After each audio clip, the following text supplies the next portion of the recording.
Welcome to Cultivate, a Veritas Academy podcast, where we explore truth, beauty, and goodness through meaningful conversation. We invite you to join us in discussions meant to edify your mind, encourage your heart, and equip your family to live abundantly in Christ. Welcome back to Cultivate, everyone. This is the last episode of the season. This season of Cultivate has been sponsored by Hershey Financial Advisors, a wealth management firm located at North Point Boulevard in Lancaster, leading people to make better financial decisions and empowering them to fulfill a vision beyond themselves. I hope you've enjoyed this season of Cultivate. We're going to send you off to the summer with one of the things that's become a tradition on our podcast here. When we're headed off into the summer, there's a few things that we in the Veritas community would like, and that is we would like a good summer reading list. So what would be better to get a summer reading list than to survey, to talk to some of our seniors? So today I have 3 seniors that you're going to get to meet. We are going to call them the Dystopian Society of Veritas Academy. So let's go around and just introduce yourself. Tell us a fun fact about you, and then let everybody know what you're planning on doing next year. Hi, everybody. My name is Meghan Spanjer.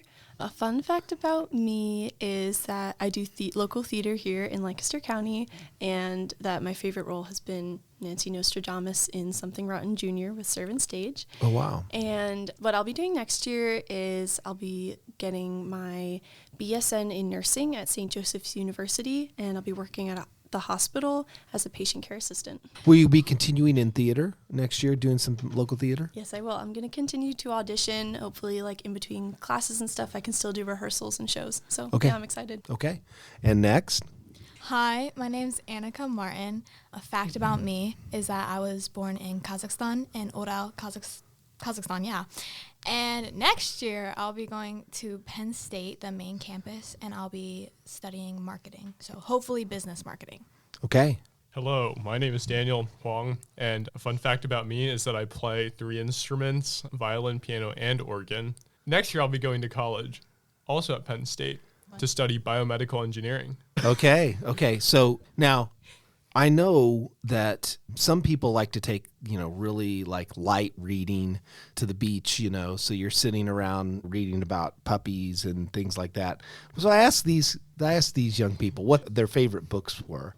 I didn't get as many puppies back here, so we're going to talk about that. So let's start over with Meghan. Talk about the 2 books. I asked them to list one book that was their favorite from the Great Books curriculum, the omnibus curriculum that we have here at Veritas, and then to talk about one book outside of that was also a favorite. What were the 2 books that you picked, and why do you like them, Meghan?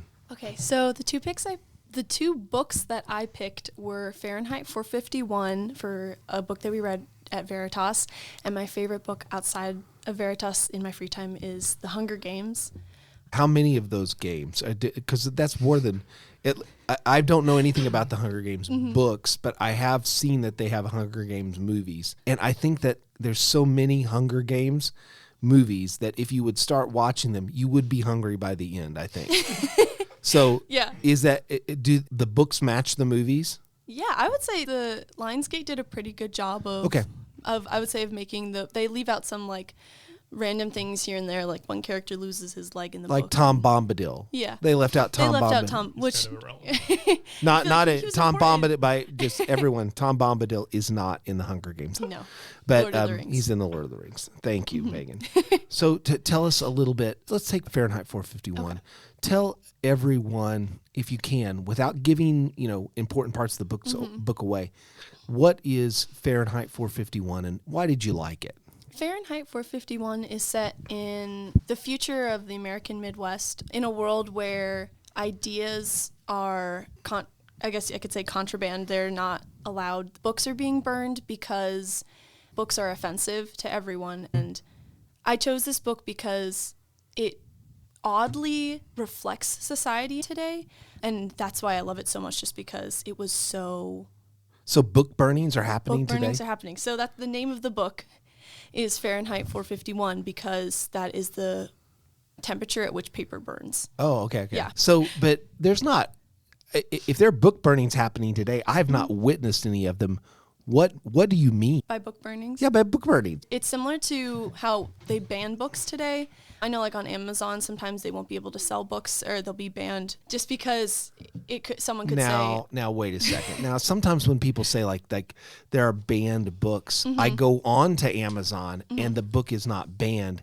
They just want it banned from libraries making that available to young kids, which that's not banning a book. That's just saying it's not sensible for young kids to have these things, yeah. which I think is probably a good idea. Yeah, sometimes that. Because I'm like a dad. Yeah, so the way that they burn the books in Fahrenheit 451, I think, is similar to how they ban the books today, which is interesting. And I did some research, and oddly, Fahrenheit 451 has been, not a lot, but it has been banned previously in certain states, which is so reflective. It's as if they didn't read the book at all, which is really interesting. I read that in California, I just saw this on a podcast as well, but in California, a woman read it and she saw that in the book they are burning the Bible, and she called that offensive, and then they recommended it to be banned. However, in the book, he's actually saving the Bible from being burned. So it's as if they read it and didn't think about it at all, which is really interesting. You actually have to read the words in the book then? Okay. Now we're going to go to the second dystopian now, Annika. And what was the book that you chose as your favorite book? In Omnibus? Yeah. Okay. This one I picked Brave New World by Huxley. We read it. It was actually the last book we read before we graduated. And So it took you that long to find your favorite book? yeah, well, I've only been here for 2 years. Oh, that's right. That's right. Actually, we read a lot. So what did you like about Brave New World? So basically, Brave New World is about these two guys, basically. There's this guy, Bernard, and he is upset with society. And the society there in Brave New World is that technology kind of rules, and that they're supposed to pursue like personal pleasure and happiness over other things and not be free thinkers. It's one of those books that I'm not sure I've seen too much book burning around, but this thing sounds like the world I see outside.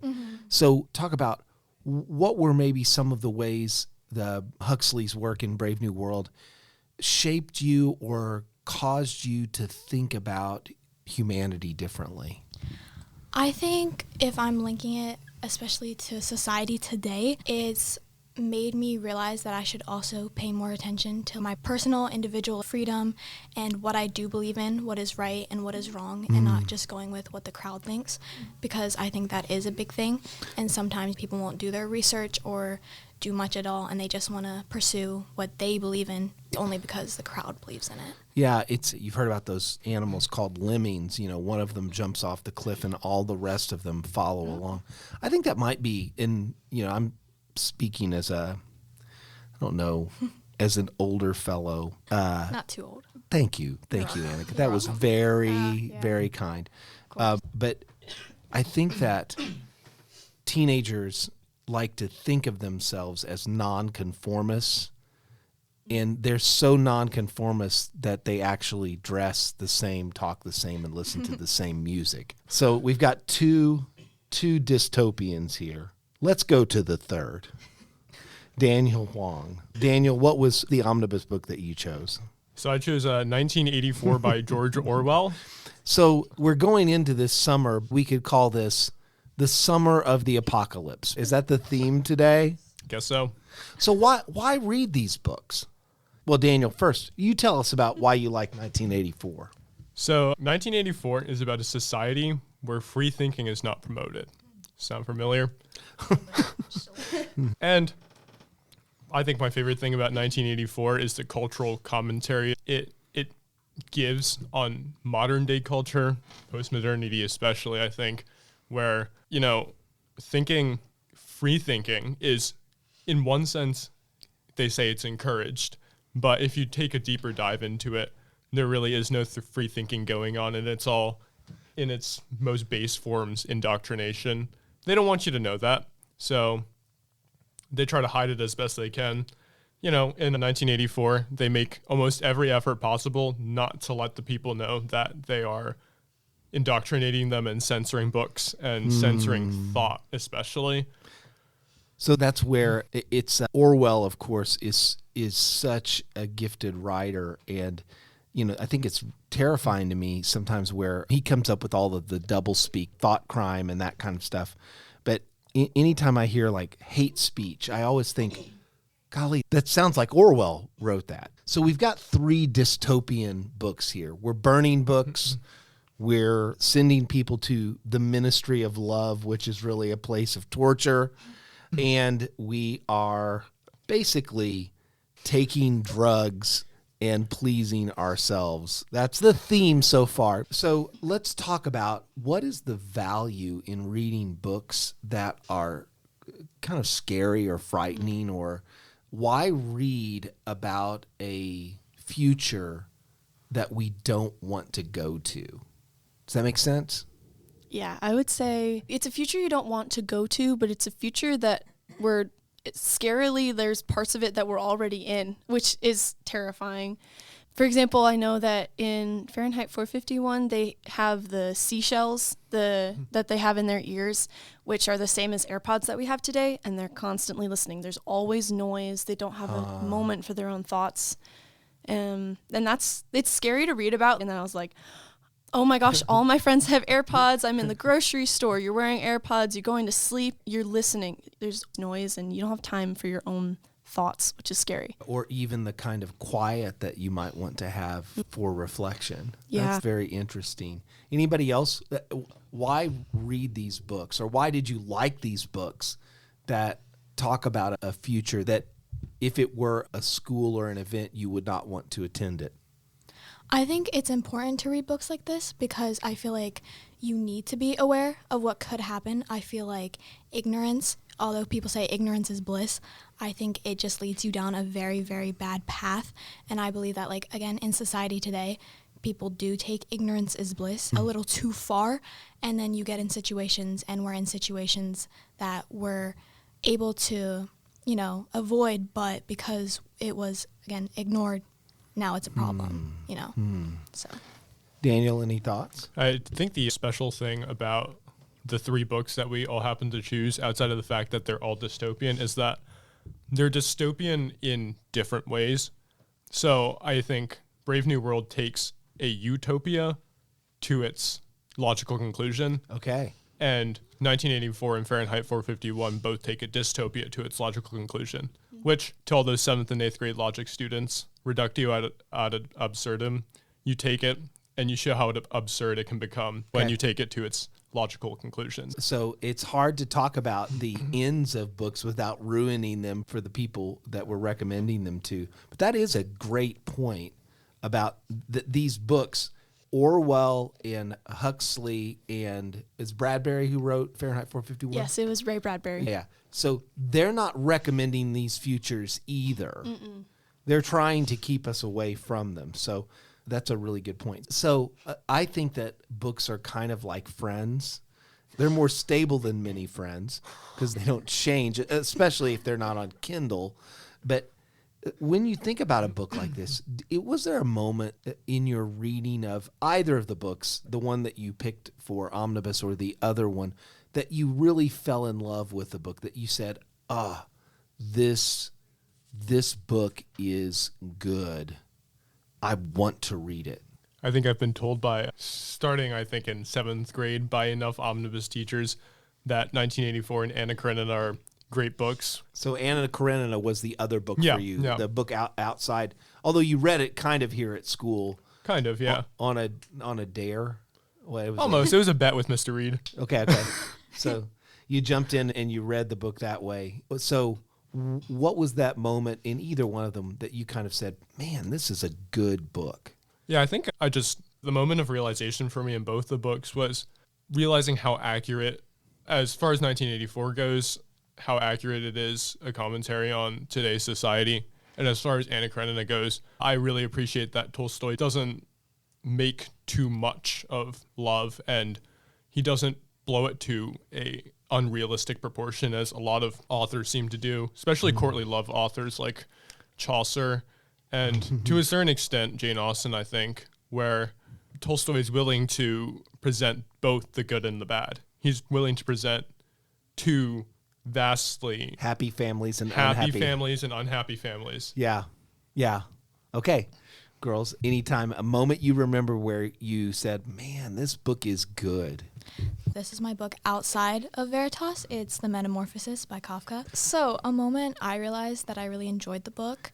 I'm not going to try to say too much because I don't want to ruin the plot for anybody who's going to read it, obviously, after this. But basically, it's about this guy, Gregor, and he turns into an insect. And, you know, it goes through the struggles of, like, how his family portrays him in the beginning and to the end. Okay. But his own, you know, humanity and stuff like that and his fears. So there comes Did they make a movie about this one? I actually have no idea. Okay. But I would have to look into that. Yeah. I know, though, that there's this one particular part where there's this picture on the wall that Gregor, the insect dude, sees. The insect dude. The insect dude, right? I gotta remind you, right? So there's a picture on the wall, and it's a woman, and she's in like a fur outfit or whatever, like coat. And before, he had really liked that picture on the wall because it was, you know, his achievements and what he wanted to accomplish and get to. But as we go through the book, he sees it on the wall and he gets frustrated with it. And it's almost like it was the connection to his humanity, and he sees he's lost that. And he gets upset and he wants to like tear it down and stuff. And so I think it's very interesting to see. Yeah. That's very thoughtful to think about the reminder of humanity being something that as your humanity has been taken away, it makes you bitter. Almost. Yeah, and I just thought it was interesting that it was something that he really enjoyed, and it was something that he aspired to be, and now, due to the circumstances, it was more of a negative thing. Yeah, that reminds me a little bit of in Paradise Lost. There are times when Satan sees either physical beauty or like beauty in the physical world, and it makes him like sick. He hates beauty. I tell people, anytime that you are looking at something really beautiful and your stomach's turning, go find help. Something is really wrong then. Maybe. Megan, anytime that you can remember where you just said, boy, I love this book. Yeah, I would say for the one outside of school, it was for The Hunger Games, which I know is not a particularly academic book. It's not my favorite, but Yeah. the podcast is about your favorite book. Yes, and I mean, you can only draw so much as it is only just a young adult dystopian book about teenagers fighting against society. I thought it was really interesting how the book illustrates how a government decided that the loss of the few for the betterment of the greater society, which is seen in like every revolution that countries have had, like the French Revolution. Robespierre said that he'll kill just a couple people, but it's gonna better the world in the end. And I love, even though it's just a young adult fiction book, it still reflected that revolutions of history, which I found really interesting.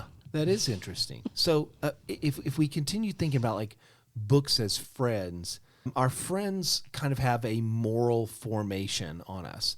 Like you end up being like the people you hang around with. So I don't know, it's odd to ask this in a setting of dystopian literature, but how have these books formed you morally or changed the way that you look at the world or your character as you face the world? I think that's a good thought because it made me think of the preface to Picture of Dorian Gray, where Oscar Wilde... Another book that you... Yeah, another book that we've read in school. And Oscar Wilde says there's no such thing as a moral and moral book. And he doesn't believe in attributing a moral value or a virtue or vice to any form of art. Okay. Which I think, as we're beginning to talk about now, is a pretty bad idea. Okay. It's not... It's... I was going to say, Yeah. So did you buy that? Not at all. Okay. No, well, I mean, you had mentioned you play different instruments, and I've heard you play these different instruments. If you would hear me play those same instruments, you would, and I said, well, we're both just playing instruments. I hope that you would say, no, Mr. Fisher, you're not really playing an instrument. There's something about art real art that shows skill and beauty. So take apart that thought. How did you react to that? I think, especially on the topic of books, I think it's harder to extrapolate that idea with art and music, but especially with books, there seems to always be some form of a moral message, no matter if it's good or bad, no matter how relevant it seems to be or how just random it seems to be at times. I think, especially the books that we've picked, there's a very clear cut image of what the author wants you to see as what is good and what is bad. So as far as Anna Karenina goes, there's two families that are contrasted, the one of Levin and Kitty, which is, I'd say, Tolstoy's presentation of the ideal marriage, where everything is based off of a mutual altruistic love and genuine respect for each other, while the main character and title of the book, Anna Karenina, has a not-so-holy relationship with Count Vronsky, who has really good teeth, by the way. It mentions it over and over again. And I think even such a small detail as that, where it's began as a physical attraction, and I don't think it developed into any more than a physical attraction, especially to the point that it developed into a codependency where it was based off of nothing except one, physical attraction, and two, the fact that they had already committed the sin. So the sunk cost fallacy says just might as well keep going. Yeah. There's and Anna Karenina is maybe my favorite novel. And in fact, I think it is my favorite novel. But there's that part near the end of the book where Vronsky, the other man, shall we say, there's a bald spot. He finds like a bald spot, and you're like, comb his hair over it. You're like, oh no, your youth and beauty is fading. That's what's going to happen. You've built your whole life around this image of virility and of handsomeness, and your teeth aren't going to be good forever, young man. So, how's it form you morally, or how have these books caused you to look at the world maybe a little bit differently? I worry about, you guys are the dystopian club here at Veritas. You guys seem to be worried that the government is oppressing you. And I understand that. There's a part of me that every day I wake up and I go like, I'm not sure we're being told the truth a lot. I actually didn't feel like that when I was in high school. I think I suffered with a lot of pride in high school. I thought they were telling me the truth. I thought they were just not, that they were dumb. Like adults were kind of dumb. I was wrong, and now I'm an adult, and I know I'm wrong. I'm a lot more worried about pride or really self-oppression almost, or unbiblical autonomy, which has nothing to do with the government. Like, having too much trust in yourself. So why am I... Well, I guess Anna Karenina, maybe there's a little bit of... Anna just kind of thinks she can live the way that she wants. Tell me about characters that you've met in these books. Are you a character or plot person? And if you're a character person, what's your favorite character that you met in one of these books? I would say my favorite character in Fahrenheit 451 is Guy Montag's wife. Not because she's a good person necessarily, but because of how she, without critique, accepted the world around her. It was amazing to read about her and to see that she was unhappy, but she just accepted society as it was, and she didn't think anything. She just did what she thought everyone else was doing, which is... she was my favorite character because it was scary to read, and it made me think about myself and where I am. Anybody else favorite characters? I'm going to go back to the bug dude. The bug dude. Gregor, right? So Gregor, he was struggling with alienation from his family, but we can see... Well, you're a bug. Yeah, but I mean, that is the son, the son and the brother, but there are the mom and the dad, and then there's the sister and him, which are the main characters, and we see in the beginning that he's a very hardworking person, Gregor, and he cares a lot for his family. He's paying off his dad's debt. And basically, you can see throughout the book that although... So the child is paying off the parents' debt? Yeah. Okay. This book's sounding better and better. Oh, maybe everybody should do that. Maybe not me, but everybody else. Sounds about right. I know that in the book, though, he could understand everybody else, but they couldn't understand him. So you see throughout the book that he has a longing to connect with his family, and he wanted to be a part of them and, continue to help them. But you can see that his family only viewed him as I don't want to say an accessory, but they would utilize the fact that he would do all the work and pay off debt. And so once he was no longer able to do that, they just got distant with him and forgot about him. And even throughout the book, his sister was playing violin, and he went out to go listen because he just really longed to have that connection with his family again. And they got scared, and they threw stuff at him, and he got hurt from that. And in the end of the book, I can't spoil it. Never mind. Okay, yeah. Don't go Anyways, that just the character development of how, although he was being hurt by others, he still longed to care for those who hurt him. Daniel, any characters you would like to pull out? Yeah, but first I want to go back to the idea that Annika had presented earlier about ignorance being bliss, and captured perfectly well by Guy Montag's wife in Fahrenheit 451. I think the government is not the worry, especially in these novels. It's what the government represents in modern day, which I think is more society than the government itself. Because the government's just there to accomplish the ends of making the nation whatever great means. But society is really what forms the next generation and forms you as a person morally, ethically, and just in any way you think. And the problem I find with ignorance is bliss is I don't actually really understand why anyone would think that makes sense, because it's easier to do that than do anything else, I think. Yeah, exactly. But I think that's the big trouble with modern society is the more you hate to do the thinking for yourself and the more you hate to get knowledge and know things, the more likely it is to run into the problem of society dictating everything you think and do. And especially today, how information is so easily given to us through I can look up anything I want right now and know it. I don't have to think about it. I don't have to go to someone who has more knowledge than me to learn something, which is almost isolating us each in our knowledge, which is interesting. Yeah. Dr. Truman. But how much? Yeah. Dr. Truman, yeah. We had just, all of us together had experienced a wonderful graduation ceremony, and our speaker at the commencement was Dr. Carl Truman, talking about investing yourself in true friendship, gratitude, and wisdom. Man, I should have sold tickets to that thing. That was so good.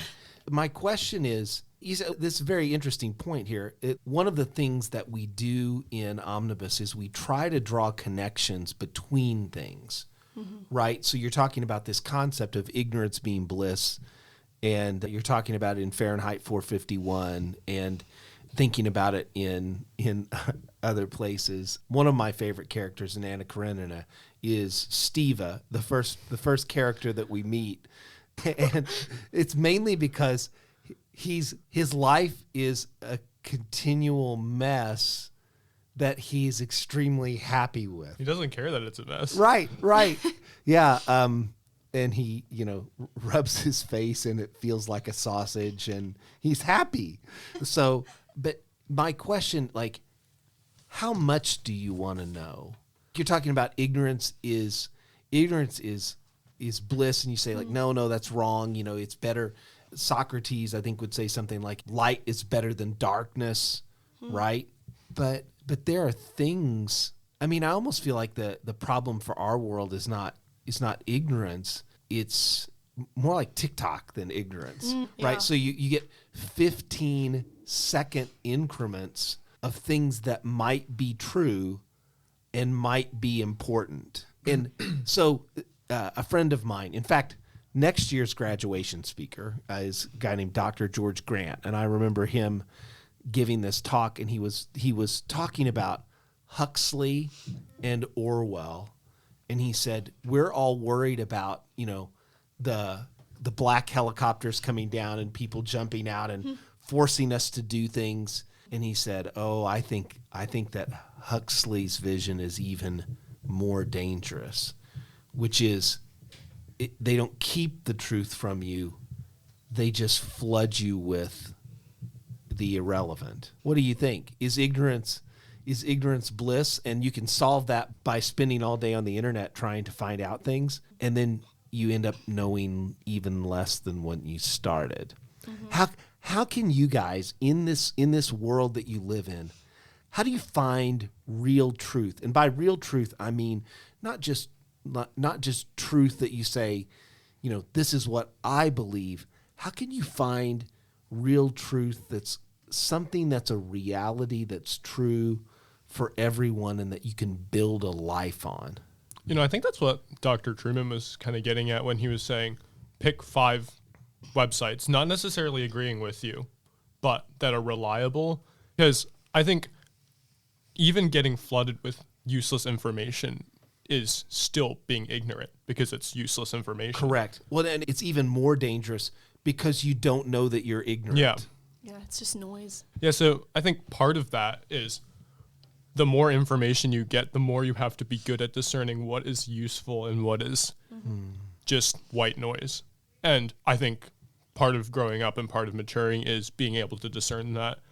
But I think what classical education does well, or maybe it's just Veritas education, who knows, is that... I think that our sister schools are a lot like us. Oh, okay. We're all on doing the same kind of thing. Yeah. So what I think that classical education accomplishes well is that they are good at rooting out or giving you information when you're young, when you're not so able to process what is good information, what is bad information. And the older you get, the more you're encouraged and the more you're trained in critical thinking and thinking logically and figuring out what you want or what you need and what is good for you and what is not good for you. So I think, in 4th grade, you memorize dates and the Westminster Confession of Faith, and not until... You memorized the whole Westminster Confession of Faith? The Shorter Catechism. I was like, Daniel, man. He retains information well. Yeah. Read it once. And not until 9th grade or 10th grade do you realize what these words actually mean. But you do have the foundation of having those words. Yeah, the reading of Narnia in 3rd grade is a little bit different than the reading of Narnia in 7th grade because your mind has started to open up and you're starting to think about things yourself instead of, as you were saying that, Daniel, so much of what we do in grammar school, the importance of the teacher as a trustworthy guide is so important in grammar school because kids can't really be that discerning about when somebody said the Battle of Hastings is in 1066. You didn't say, prove it. You just said, okay, the way I'm going to do well on a test is the Battle of Hastings is 1066, right? But as you gain that kind of discernment, the way you have to discern between truth and error and what's logical and what's invalid, classical education does kind of change. That's why I've always I would be a terrible teacher for younger kids because in some dystopian books now, I'm an unreliable narrator. Can you explain what that means? Yeah, I like to see if I can get people to believe things. Oh, yeah, that's funny. Sometimes I will spin something to see if, and little kids, sometimes they just, and that's amazing to see, how far you can lead them. But I like it where students go, wait, no. My favorite essay that a student wrote for me was an essay on a final about Voltaire. The essay he wrote started, Mr. Fisher believes the answer is X, but he is wrong.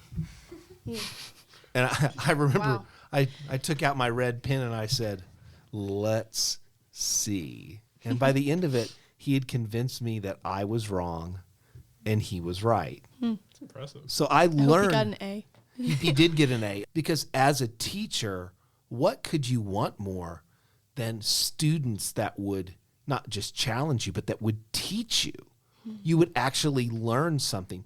So I'd like to pivot just a little bit and talk about how does that method of talking about this literature, how have you seen that shape the way maybe you look forward to reading books, you look forward to talking to other people about books?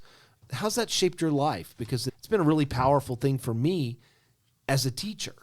I would say just the way that when you read a book to know that it's not just one interpretation and you don't just have to read it once to understand it. Like, I'll read it in school with my friends and they will all tell me different ways that they interpreted the story and the call to actions at the end, and then our teacher will come with us and tell us something that we hadn't seen before. And it's so amazing to get different perspectives and to not just read it isolated by yourself with your own thoughts, to be challenged. Well, so I remember a class I was teaching once, and I came into the class. This was around the time in Anna Karenina where she commits adultery.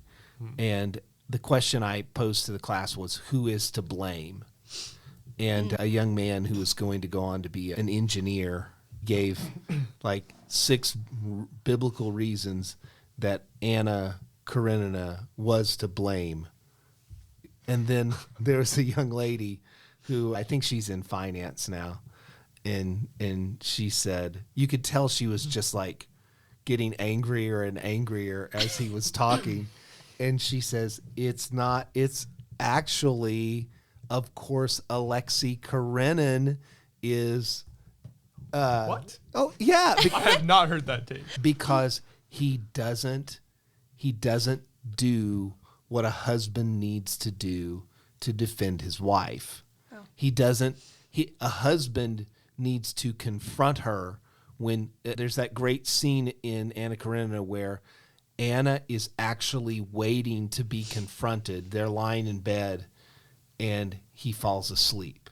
So, she talked about God being a jealous God, that love is this jealousy and he doesn't have it. And then all heck broke loose at that point. People were getting angry and like pushing their, standing over the table, shaking their fingers at each other. And that was bliss for me. It was just like, boy, I think it'll be like this in heaven. Yeah. That it reminds me of omnibus classes we've had with our omnibus teacher, Mrs. Forbes, and how we'll have discussions and someone will make like a really great point, and then we'd all be like, yeah, I agree, that was really great, and then we'll like sit there in silence and the discussion would be over and she'd go, you need to challenge each other. You shouldn't just accept it because that's what you believe first. And so, yeah, I would say really similar to that story, like, we need to do that. I think that's important. That's why you need the unreliable narrator, right? The person who comes in and basically says something they might not even believe, because it draws you into that push and pull of a conversation where you can learn something. So let's finish up by talking just a little bit about this.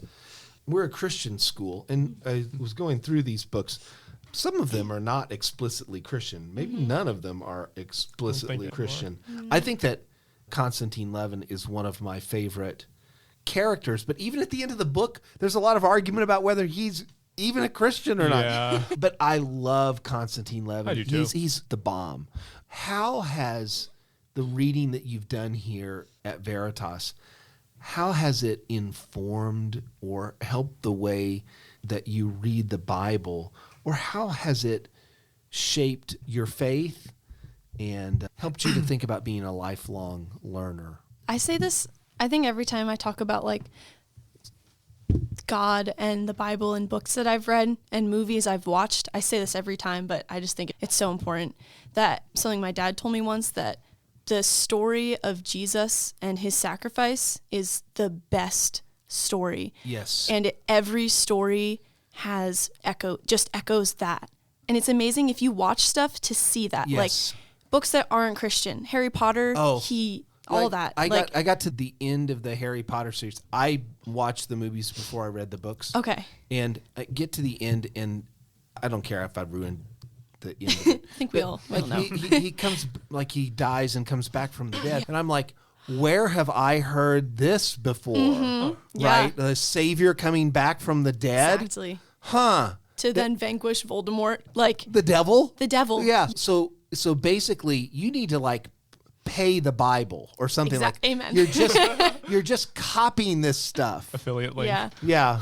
It's the best story, and like my dad says that humanity can't think of a better one because that is the ultimate story that we live by every day, and it's amazing to see that. And that has really formed the way that I read books, to just be able to see the story of Christ in what I read, and just that we can't come up with a better story because that is the ultimate story. Well, and to know that you're not just, I guess there are some ways that you can read it in, but in fact, everybody's kind of reading it in. Yeah. There isn't another bank to borrow from. Mm-hmm. So, yeah.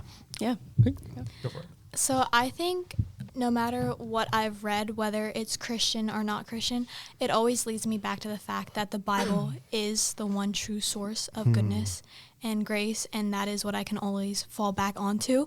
You know, you see through, all these books we've just listed, all the evil in the world, but you can also see that after reading that and seeing how it's portrayed, you can go back to the Bible and see how God takes care of that and how he has taken care of that and what you can do in your faith to really pursue him. And it's not like the Bible doesn't have some bad things in it too. I do get parents sometimes that get, and I think, rightly concerned. I say, we're gonna read X, Y, and Z, and some of them would be pagan philosophers or books that are trying to destroy people's faith, and we're going to read them. But as C.S. Lewis said, it's a wicked book if it doesn't have a wicked character in it. That the real world has good people and grace, and that also has wickedness. It has evil in it. Yeah, and I think, first, so my favorite thinker, modern thinker by far, is Dr. Jordan B. Peterson. And one thing he makes a big deal about is that there, especially in his latest book, We Who Wrestle with God, is that there is a constant striving for something higher. And he says, that has to be proof. As I don't think he's quite a Christian yet, but he keeps on inching closer. And now it's centimeters and might be millimeters. He's going to try to find him and push him a little bit. I think the great thing he says is that he thinks it's just a proof that we are created in the image of God, whatever he might think that means. I think on the converse side of how this influences my reading of the Bible, or how the Bible might influence my reading of these books, is after reading Nietzsche and doing a thesis on Nietzsche, I get to see who I'd argue is the only philosopher who truly manages to take a side where it's not influenced by God at all. This has led to things like, I can make a pretty good argument of why the Empire were the good guys in Star Wars. And you're on the way to being an unreliable narrator, Daniel. Well, yeah, sure. But I think the thing that having that both sides of that argument makes great about reading books like Anna Karenina, for example, is you have a biblical idea of marriage and a biblical idea of virtue, and then you see what happens if God isn't there. Because I have that worldview that I know Nietzsche writes very well in, where I can see now, I guess this is what happens when, Jesus is not at the center and objective morality doesn't exist. Yeah. I think also one great part about Anna Karenina, I keep going back to the two contrasting marriages of Levin and, I'm not even going to call it a marriage, but Vronsky and Anna. Or you could say Alexei Karenin and Anna. Yeah. So, like I said earlier, it's Levin and Kitty's marriage is not without struggle, which is the great thing about Tolstoy, is that he really presents that. And especially in books 6, 7, and 8, you really see them growing through this marriage of fights, and you see really the root of what the fights are, and you see them heal. And I think it's a great image of Christian love, especially Kitty's that angel figure that every book has one of, where she's that point back to Christ she's figure. The little graceful girl out on the ice skating. Yeah. And his heart is taken, and initially she doesn't like him. But she's wrong. Mm-hmm. She's wrong. She likes the guy with good teeth, but he has a bad heart. Yeah, and he runs away with Anna. Yeah. So, Daniel, I was there to listen to a little bit of your thesis on Nietzsche, and I as well think that it was really finding Nietzsche as the edge of a philosophy that took the absence of God seriously. It made me a heck of a lot more content being a believer. Because I'm like, okay, that's where the other side heads, and I can't live there. I can't live there. I think it's in his book, The Gay Science, where he talks about the people being, when the madman announces God is dead, everyone celebrates, and he's like, oh no, you don't understand. It's like the earth has been cut off from the sun. Mm-hmm. You don't understand that the place that we're headed is not a place where life can thrive. Yeah, I don't think that passage is Nietzsche celebrating the death of God no, either. It's not. It's not. It's the terror. Mm-hmm. It's the horror that he sees in it. Yeah. So, man, I am glad that some of what you've gotten here at Veritas has enabled all of you to see this great story, to see the way that you can cling to the scriptures or come back to the scriptures as you face other things. And even that as you've gone out and seen the edges of the void, know that it helps you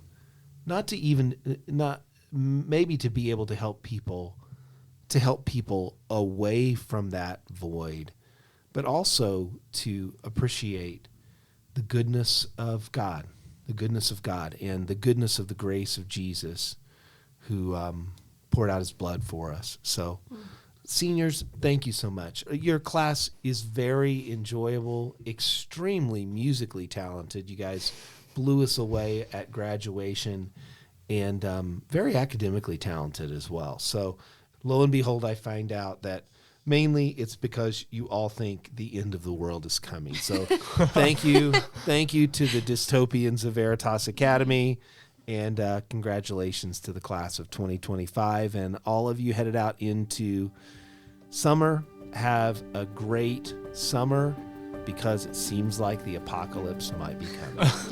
Thank you. Thank you. You've been listening to Cultivate, the podcast of Veritas Academy, a preschool through 12th grade classical Christian school in Lancaster County, Pennsylvania. If you'd like to learn more about Veritas, visit veritasacademy.com to discover the truth, beauty, and goodness of classical Christian education.